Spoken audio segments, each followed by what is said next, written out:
Take me out the box, yeah. Hey. Take me out the box. All right, yeah. we are here. Take me out the This box, is yeah. Unboxed. I am technically not the host, but I suppose I'll host today. Our good friend Robbie Quick has the flu or some bug or something. So you're stuck with me. Sounds good. Good thing is we know each other. We do. And by the way, the other person on the mic or on the video is Ryan Douglas, owner of our Doulas Custom Clothier in Sacramento. Hello, everyone. And this is very informal, so this isn't going to be like question and answer. I just want to chat. Yeah. Have a little bit of a chat and see where this thing goes. How are you doing today? I'm doing great. It's wearing a little bit of pinstripe, thick pinstripe. What would you call this look here? Yeah, so it's a Friday, so this is a linen wool silk blend. Yeah. In the material. So it's very lightweight. It's half lined, so it's a great Friday suit because I'm a little bit more casual. Yeah. It's half lined because the weather just suddenly warmed up there for a day or two. Right. And it's a nice burgundy with a chalky navy window pane going. Yeah. Little green. I see a little green in the thread there. Sure. Yeah. Like that. Nice little touches. Yep. The buttonhole here, functioning buttonholes. And, yep. Yeah. Digging the hat too. I've been noticing you wear more hats lately. What's that all about? Yeah, the fewer hairs on my head, the more likely I am to wear a hat. You know, especially in the cold. Today, it's there's the opposite effect. You know, with the sun, right? You gotta protect it if you don't have. I have like the opposite effect. Like my hair grows too fast, and this thing gets out of control. But the reason I wear these hats is when I don't have a fade, so my gray hair starts to show. So I start to age myself because people don't realize how old I am. Most of the time, right. I probably got 10 years on you, so I try to hide it with my hat. Yeah. But anyways, so we're in Folsom, California. You're in Sacramento. You're owner of our Doulas. Can you tell the audience, the 4 people watching right now, right, who our Doulas is, what our Doulas is, and then we'll go a little bit into who you are and your story. Yeah. So I've always been interested in fashion, even as a young child. And so there was this idea that as I matured and became an adult and attended church, that I needed to wear suits that fit. So my apparel had changed from casual, and I had the need for tailored clothing. But I wanted it to fit properly, and I wanted it to style properly. So the idea of custom suits appealed to me at that time, and I couldn't find suits that fit off the rack. So I set about to kind of find a solution for my tailored apparel, and realized there wasn't much out there, especially that I could afford as a young adult. And so that's kind of when. Did you try? Did you like go to an actual?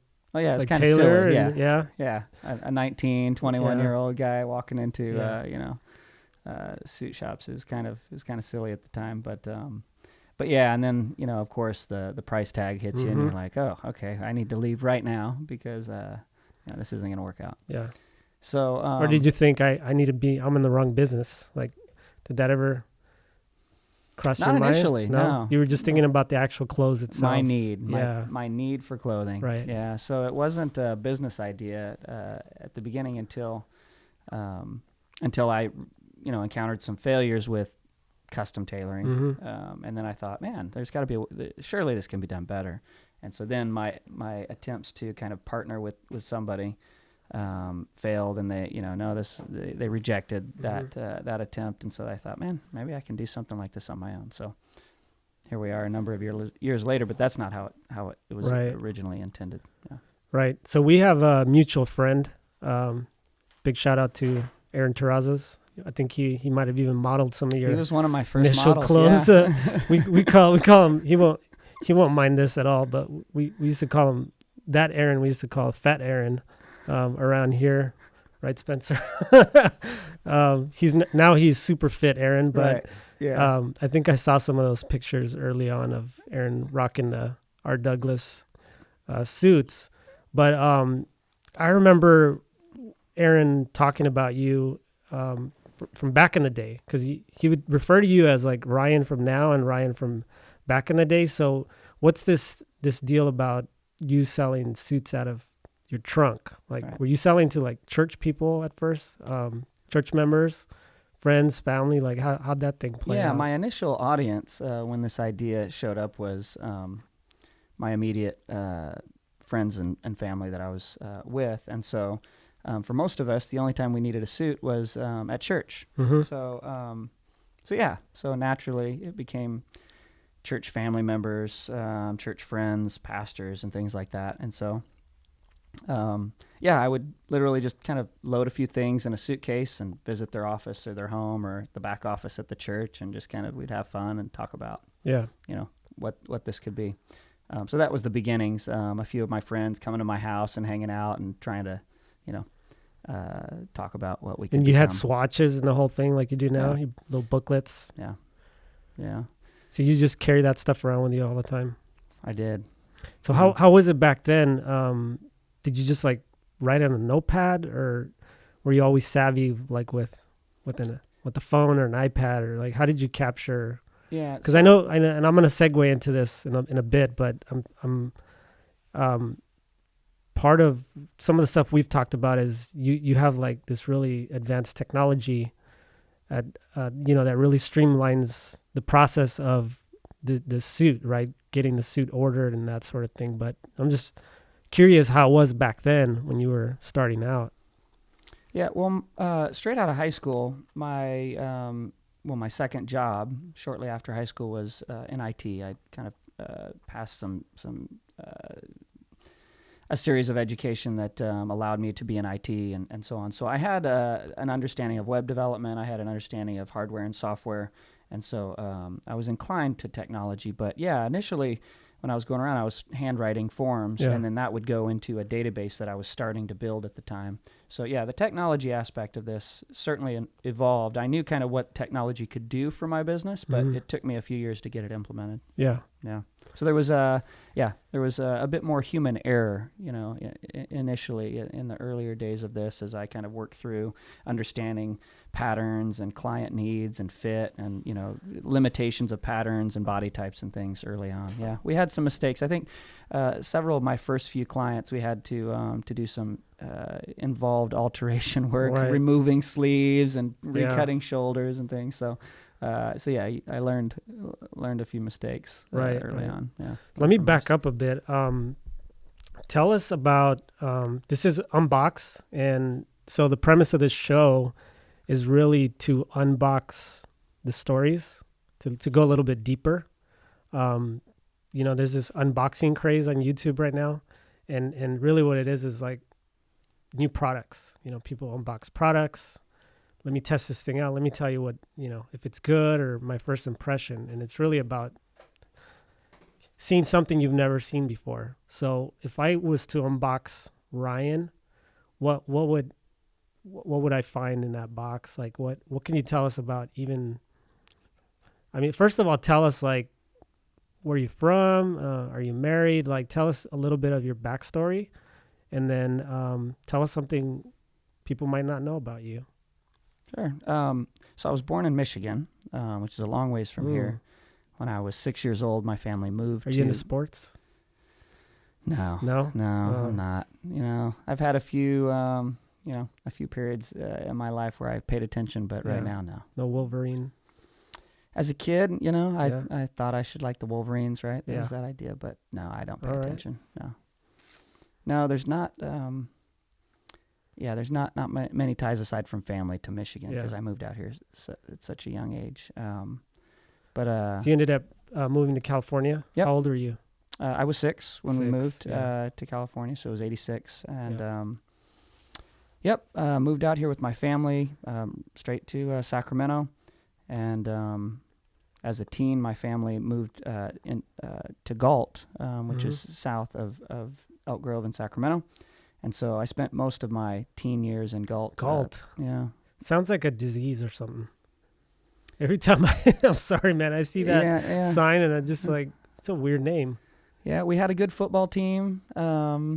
we had a good basketball team in high school, the Galt Warriors. That was kind of the pride of Galt. We have a good flea market, Galt Flea Market. Yeah.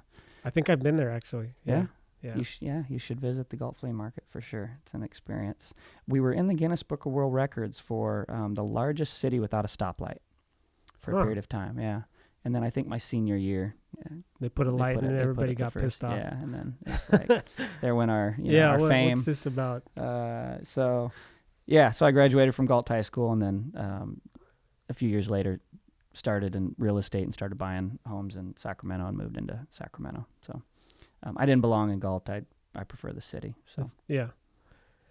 Yep. And you're married? I'm married. Yeah. Been married for 9 years, and my wife is from Fresno.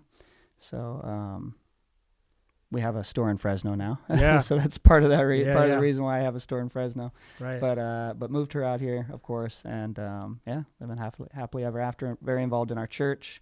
I'm one of the directors of For What Purpose, which is an Easter production that is kind of plays every year at Easter time. So very involved in church activities and things. So that you actually brought up two things that I put in my notes here.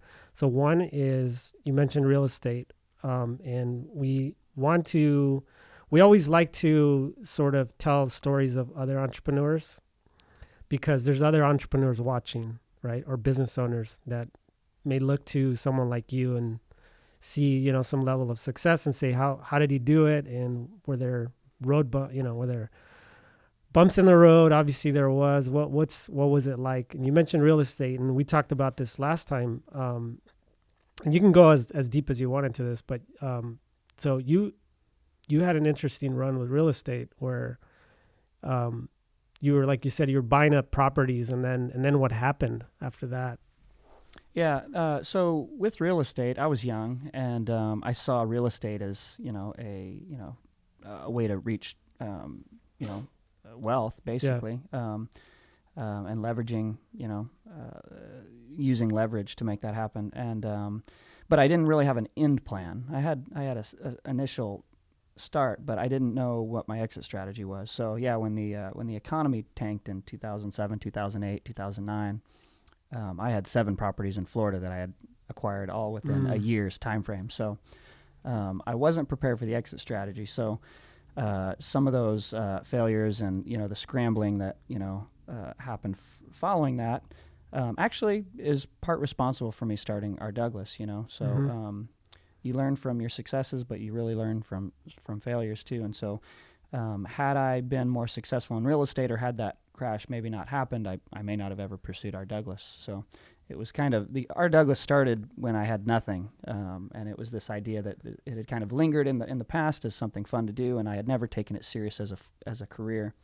And so it was at that time when I had lost everything that I thought, man, so I need to either try this or give it up and go a different direction. So right. So what would you say then to someone who's maybe coming off of a loss like that, right?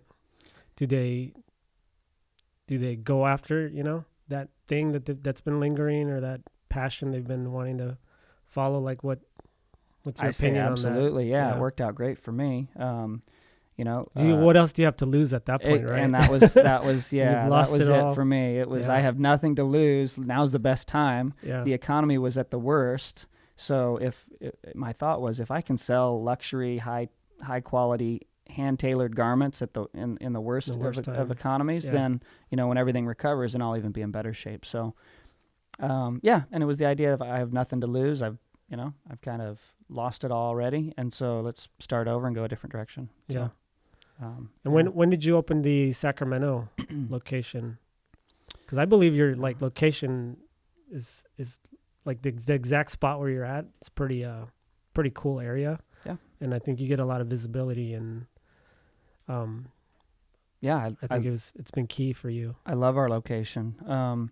So what I did is I accumulated a clientele and kind of figured out who my target audience was in those initial, first few years. And so the location at 12th and K Street was kind of me knowing who, my primary target audience was, and kind of knowing the demographic and knowing where most clothing companies locate their locations where there's a shopping district. But my thought was a little bit different. I was driving to their offices, and I thought, well, these guys are busy guys. Rather than make them drive out to the mall or a shopping district, why not just locate where they're at? So it was You're right by the Capitol, right? Yeah, So we're at 12th and Case. We're 2 blocks from the state capitol. But it's kind of different to put a suit shop in kind of that political financial district where there's no other really shopping. And these guys can just literally take a break, right, or on their lunch, come by and just it's a nice little reward. Yeah. They can escape out of there and just walk across the street, come see me, and then head back to their office.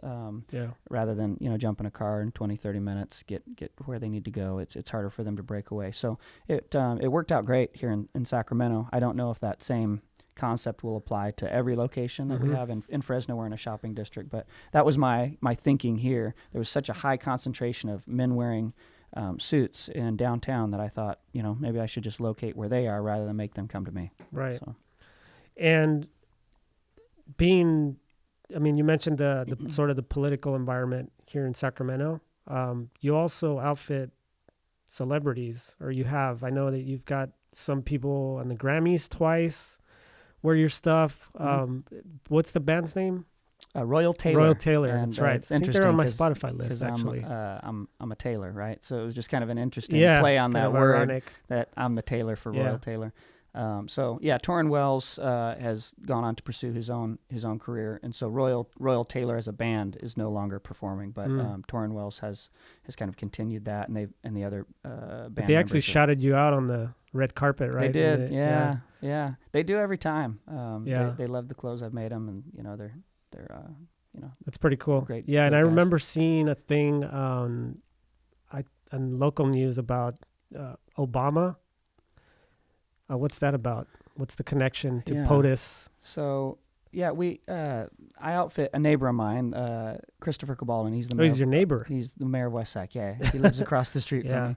But and so he's been a client for a period of time. He's walked on actually 2 of my runway shows. Yeah, I remember. So he's a big supporter of our Douglas, and he was wearing a suit to this conference, national conference of influential mayors, and at the time, President Obama is walking through the group, shaking hands and meeting people, and all of the policies aside there for a second, he just had to stop and announce to everyone that his suit was exceptional, and when he's out of office, he wants that suit and things like that. So you should hold him to that. Send him a tweet. It may happen. It reminds me of that Key and Peele skit, the Obama one. Have you seen that? Where he's shaking hands, because he's ethnic, right, Mayor? Okay, I have seen that video. Right? Yeah. So he's like shaking hands. Hello, nice to see you. And then, what's up? Yeah, what's up, bro? I could totally see that, right? That's hilarious. So switch a little bit into the technology we talked about. So you had a background in IT, and I think this is super interesting, because you're Custom Clothier now, you're a business owner. But you were able to leverage your IT experience, and I think you even have a finance background, right, as well. I was pursuing a degree in business finance. Yeah, right. I didn't complete the degree, but yeah. But now you've got sort of these. I call them, they could be kind of like secret weapons a little bit, because little nuggets. Nuggets, yeah. But the technology piece, you actually helped, or you actually developed, right, a custom tool to sort of streamline the way you guys are doing. Right. Your ordering process there? Yeah. And every year we improve it, but it was this idea that, we could the goal is to minimize human error, and because there's over 300 details with every suit that I make. So there's a lot of opportunities to make a mistake. Drop down field. So all of this customization of the app that helps us minimize our error. And so that has been developing ever since I started our Douglas in 2003, and so every year we continue to develop our database, and we're considering licensing the product out to other clothiers who have need of this. That's smart. Yeah, I would definitely do that. Yeah. So I got a suit about a year and a half ago, maybe 2 years ago. So if I just said, Ryan, I want a blue suit, would this technology allow me to just pick out the details of it, but you not have to like remeasure me, assuming that my body didn't change in that time frame. Yeah, all of your body measurements, all of the finished garment dimensions, everything, all of the styling details, your buttons, your lining, your pockets, everything you've selected at any point working with our Douglas is on file. We have access to it, and we can review it. A lot of our clients work via email and phone, and just, hey, you know what I need? Make me a blue suit, like like the last one you picked the lining, and they rely on us for styling expertise. So a lot of the time they'll just give us freedom to choose the styling and the trim details that make sense for them. So our database really helps us, even with the transition of new staff and things. Referencing that database gives you all the answers to that client's needs and their specifics. And as a client, like, technology should really be invisible. Like, that's kind of the philosophy even around here, is that if it's invisible, it's doing its job, if it's sort of out of the way. So with that said, that's more of a back end detail. What is it that these clients are coming back to our Douglas time and time again for that maybe they're not getting from somewhere else? Or why are they bought into this? I call it a brand because it's our Douglas is a brand. Yeah. So what is it that they're coming? Yeah, I mean, more than just the product, it's the service, it's the experience. Yeah. So when you step into our Douglas, you're not confronted with walls of racks of suits hanging up. There's actually no suits hanging up. There's blue men. We have the blue men group in the front window. That's the only, those are the only mannequins or display of the suits aside from what I think your blue guys, maybe one or maybe the three, they should have an Instagram account. Yeah. Just call them something funny. They do have names: Roger, Franklin, and Donald. Yeah. Wow. So, and their clothing, says it on the inside of their jacket. So that's if you walk cool. in there I didn't know and that. you open up their jacket, it says Donald. Does your Mannequin. FRESNO store have blue men? They do. They do. Do those guys have names? They got the hand-me-downs right now. So they got the Sacramento hand-me-downs. Right. So Phil, Frank, and Fred, or whatever their names become. They get to wear Donald, Roger, and Franklin's clothes for a little while. So, they'll graduate and get their own names and get their own clothes at some point. But it kind of, Blue Man Group is only 3 guys. So the more stores we have, now we have 6, then we have 9, then we have 12. Yeah. Are they technically Blue Men at that point, or are they just the same 3 mannequins just duplicated? I haven't figured that out. That's a tough one, man. So, we'll have to think about that. Yeah, we'll have to see. And in Fresno right now, we actually have an extra from a recent trade show or event that we went to. So there's 4 mannequins. So I don't really know how to explain that yet. Yeah. So maybe we'll have to put them away to avoid the confusion. Yeah. And they're blue. Like, they're the same color as the Blue Man. They are as blue gets. Yeah. But they're actually cool because they, in some weird way, like, it makes the colors in the suit like stand out, like contrast. Yeah. Like the minor details. So like I pointed out the green in your stitch, or you might have some shade, something in the suit that just like really comes out because you're looking at a blue face or a blue hand. Yeah, I actually thought about the color of the mannequins. I didn't want to do the traditional white, and there was the idea of black, but then you get brown suits put on them or different colors, and that didn't quite work. So this blue that we use is actually, it's got enough energy and momentum on its own that if you put a dark suit or a light suit, it just kind of still works good.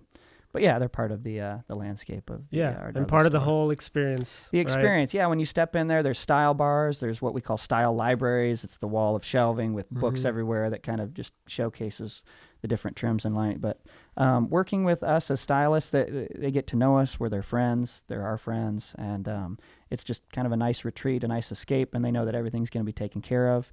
For the guys that are very detail oriented, they know we can get to that level of detail, and no one else can. For the guys that really don't have their own direction as to what they should do, they like relying on us, and they know that we'll kind of guide them in the right direction. And at the end of it all, they don't really have to hassle all that much. They don't have to worry about it. They know the fit's going to be great. They know the styling's going to be good, and they know we're going to take really good care of them. So I think that's a big reason why our Douglas is becoming successful, is because the guys in the store, we as stylists truly care about this stuff. They know we're passionate about it. They see that energy. They see the excitement, the enthusiasm, and they know we're current. They know we're relevant, and they know, we're going to deliver the best product. So when you went to Fresno, how did you ensure that experience would carry through to another location? Yeah, well, my manager there in Fresno has been on the team for a number of years. He's on the technology side, so he's the one that has initially I set up the database, but he's the one that has helped me to take it to the next level and work through a lot of the technology. So he's transitioned to more of a management role. So he knows, he's functioned as a stylist. He's functioned as the back end database guy. So he knows what the R. Douglas brand is. He's helped me with website design and things like that. So he's allowed me to kind of make sure that R. Douglas here becomes R. Douglas there. But yeah, in the first 6 months of the store being open, I pretty much lived there. And my wife's family being there made that a little bit easier for me. And so, yeah, and we still keep an eye on it. We have weekly team meetings to make sure things are operating there. But yeah, that first 6-8 months was critical in making sure that it would function and kind of work the same way that Sacramento had, that we could duplicate that. Right, because here in Sacramento, I mean, we talk about experience, and word of mouth is obviously a big driver of successful businesses when clientele feel that emotion of, we what's your tagline now about becoming a gentleman? Yeah, handmade for the self-made. Handmade for the self-made, and getting that feeling and wanting to share that with others, I think is something that people do naturally when they can connect with the brand. So how's that working out in Fresno? Or are you seeing that same sort of word of mouth? Oh, absolutely. Yeah, Fresno, it's a bigger city. Fresno metro area is actually bigger than Sacramento metro. Is it really? Area. Yeah. But when I was there, I just remember we went to visit a client, and Nathan, my partner, got stranded there. First of all, his car blew up, and then I just remember the Sizzler. I must have not gone very far because that's the only. I don't even know where Sizzler's at. I've never been to the Sizzler in Fresno. So the metro is actually bigger. It's bigger than Sacramento metro, but Fresno is small town. It's the idea that everyone knows each other or grew up together and things like that. So yeah, word of mouth has been huge in Fresno as well, and something as unique as our Douglas, being in Fresno, I think the guys get excited about it because, when I tell my clients in Sacramento that I opened a store in Fresno, everyone says, "Why Fresno?" Those are the two words I hear, more often than anything else. Why Fresno? So it's not a service that you would expect. Why Folsom? When I told people we moved here, the prison, why?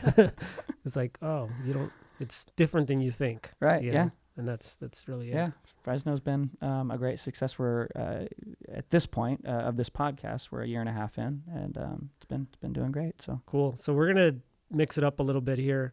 In past episodes, we've had little boxes, and we've opened them, and they've had something random inside. And we don't have that today, so we're gonna just imagine that we have a box. I'm gonna rip it open, and actually, you know what? What's in your pocket right now? How did you get here? I have a key. A key. But it's not in my pocket. It's not in your pocket. The reason it's not in my pocket is because it's sitting over there on the table. It's a Tesla key. Yes. Tell me about Tesla, because you have 2 of them, right? I do. So that's that could be an unboxed situation, right? Yeah. I'm a huge Tesla and Elon Musk fan, and anyone that knows me knows that I am a huge. You have Elon to Musk make fan. him a suit and just send it to him. I do. It doesn't even matter if it fits, right? No, just put his name on the inside. Yes, put his name on it. Elon. Put SpaceX on the neck. You know what I mean? Something, or the Boring Company, whatever he's into, right? Just to get him excited about it. Yeah, he's kind of my hero, right? Yeah. So yeah, love Tesla. Love what they're doing. Love my 2 cars. They're great. What was that experience like, getting those cars? It was exciting. My first Tesla, I went to the Fremont factory, and brought my dad and my mom. They, being from Michigan, they worked in General Motors, so they were really? In the assembly line. That's and all cool. That, manufacturing cars. So Dad having been separated from it for 25, 30 years, was just in awe at the technology and all that. So they gave us as a Model X owner, they gave you a 1-hour tour of the factory and drove you around. Man, that's sweet. So it was like being in Disneyland, getting a tour, and Dad was just like, whoa. So it was and I'm sure there's reason why they do it, right? And now I'm bought into the brand, right? Because they did that for me. I didn't get that same tour when I bought the Model 3. It was just. Did you go to a showroom before to look at it? Yeah. So the buying, what's interesting, and I feel a connection to Tesla because there's certain experience, Absolutely. aspects that are similar between, it's a modern brand, just like we're a modern brand, but you walk into and they're in a place where you wouldn't expect them to be. They're in a place right? where you wouldn't expect them to be. You walk in and there's like one model car in there, but you're not walking onto a car lot to buy cars. It's different. You actually customize it on using technology, using a computer, just like you design a suit with our Douglas. So I thought that was kind of cool that, it's built out in about the same amount of time. It takes us, up to 6 weeks. It takes kind of 6 weeks to build out your car unless there's a wait list. Yeah, but then you got to wait a year for it, right? Well, if you reserve a new model, but you can go in there right now and get an X or an S, and it takes, just a few weeks. And you get an update, that your car's ready and to pick it up. So, there were some connections there, and then the whole technology thing and, electric being new and fresh and something different. Immediate connection. And then it's a thrill driving it because it's just... You make it to Fresno in a charge? I do, yeah. That was important, especially in those first 8 months that I had the Fresno store. That's when I got my Model X. So, there's a supercharger right off the freeway as I approach my store, so it's perfect. Nice. Yeah, Tesla has worked out great for me so far. I've got a third one on reserve. Oh, geez, which one?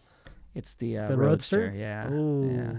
Got to wait a little while. What are you going to do with that. all these cars? Do you have I have a 2-car garage, so it's already presenting an issue. Yeah. So I'll have to take my favorite 2, I guess, and get rid of the other one. So. But what's that one looking like production-wise, the new Roadster? I think they Year say out? 2.5 to 3 years, so it'll probably be that. Yeah. That's going to be that's a super fast one, right? Super fast. Yeah. Yeah. It'll be Is that the little red fastest one 0 to they 60. busted out when they announced the semi trucks? Surprise. Yeah. That rolled out of the back of that semi. They haven't said the top speed yet, but it'll be faster than 250 miles per hour. It'll be 0 to 60. It'll be the fastest production car in 1.9 seconds. You'll have a 600 and something mile battery, which is just insane. That's crazy. Trunk space and, all the other bells and whistles. And all the technology. So that's sweet. Yeah, that's something exciting I'm looking forward to. Cool. So what does the next 10 years look like for Ryan Douglas? That's actually your middle name, right? Douglas is my middle name. Yeah. So a lot of my clients don't know that. They just think my last name's Douglas, and I just go with it most of the time. It's cleaner. It is. And that's why I didn't choose R. Hammonds for my brand. It was just a little harder to say. It just didn't have as smooth of a, didn't roll off the tongue as nice. So it reminds me of an organ too. Yeah, the Hammond organ. Yeah. We're both musicians, so it's another Unboxed. Part 2. I'm a drummer. Yeah. But the next 10 years, my goal is to develop 4 or 5 stores throughout California, and then to franchise the model. So under the R. Douglas brand. Yep. Yeah. Yeah, I feel that once we work through and make sure our technology is solid, our training procedures are, the R. Douglas system. I think once we can duplicate that 3 or 4 times and prove it, then I think it's a franchisable model for sure. And that's our way to really reach, East Coast, West, North, South, and in the U.S. is to do a franchise model because I couldn't grow it that fast with our own capital. So, but I hope that our Douglas becomes, a nationally recognized brand. That's kind of my goal here. But we'll start with California first because that's what I'm more familiar with. Where I'm positioned in the state capital, the city, the capital city of California. So it allows me to interact with members in the Assembly and the Senate, Governor's Office, and so getting insight to the different cities throughout California, and we visit LA and San Diego regularly and have developed a clientele. So somewhere in the South will be our next location, and then we'll just kind of build out a few stores and kind of see what the next steps are. But that is my tentative plan. So we'll see. Cool. We'll see what happens. So you're pretty young. So would the 50-year plan then be R. Douglas and Mars? It could be, especially if Elon lets me make him a suit. Right. Maybe we can continue that conversation. Yeah. Maybe I can be the first clothier on Mars. There you go. So he'll have to get me up there first. But yeah, well, they have to make sure the rocket doesn't blow up and you can actually get there right first. Yeah. I don't know what that journey is like. It's like 9 months or 10 months or something insane. Yeah. And I tease my family all the time. I think his rocket's supposed to, I could have misquoted it. It's supposed to be, it's long. It's like 10 months or something. But The travel time? yeah, Oh. like one way. And Wow. one way, I don't know which one it is. It's supposed to be longer than the other. But I assume if you're going, you're not coming back. That's what I assume. But I don't know. So I tease my family all. Yeah, you may not have a choice. I think these are one-way trips. Yeah. And I tease my family all the time. I'm like, if I'm 70 or 80 and they've like worked out the kinks, like I might go like die there. And it pisses them off because they're like, how dare you, leave us behind. I'm like, you would have had like some really great years with me. I'm all I'm talking about is like the end of my life, Right. to live on forever, because you would literally be in the history books, forever. So who knows? Who You might have knows? the kinks worked out. Yeah. My actual dream is, since we're talking about Elon, is the Roadster that's up in space just cruising. Right. Yeah. Just That's like flying around. the most insane thing ever. Like if I own, because my dream car is the DeLorean, right? Yeah, Obviously. we all know you're a Back to the Future. Yeah. Now imagine fan. this: if I own that company, let's say, I don't know, in 30 years, and I try to like, revamp it to be a modern, kind of like what Elon has done with Tesla, but with an old brand. I said I wouldn't even spend a single dollar in marketing. I would literally pay Elon Musk any amount of money to just send the car up in orbit, but trick it out like the time machine, right? With the wheels flip. How's that for marketing, Yeah. right? I think you're onto something there. I So think there's definitely a connection between Back to the Future and Elon Musk. there's got to be, Yeah, man. he's the future right there. Definitely. Yeah. Anyways, it's been good Fun stuff. chatting Yep. with you, man. Enjoyed it. I appreciate Thanks it. for your time. Yeah. It's been good getting to know you over the last several years. I love watching what you're doing. You inspire a lot of us entrepreneurs to keep grinding and to keep hustling no matter what. Thanks for sharing those, personal stuff with us. Sure. Again, this is Unboxed. I don't know where we're going to take it, but we just want to talk to cool people and tell their stories, and maybe someone will hear it and get inspired by it. So Yeah. I appreciate it, and stay tuned for the next episode. Subscribe, YouTube, SoundCloud, iTunes, all that fun stuff. And make sure and go check out Ryan at rdouglas.net. Is that right? And you're on all social media, rdouglas custom. Our Douglas Customs, our Instagram Yeah. and And Twitter. I'm sure he's got pictures of Teslas there too, videos. Yeah, you'll see in So- our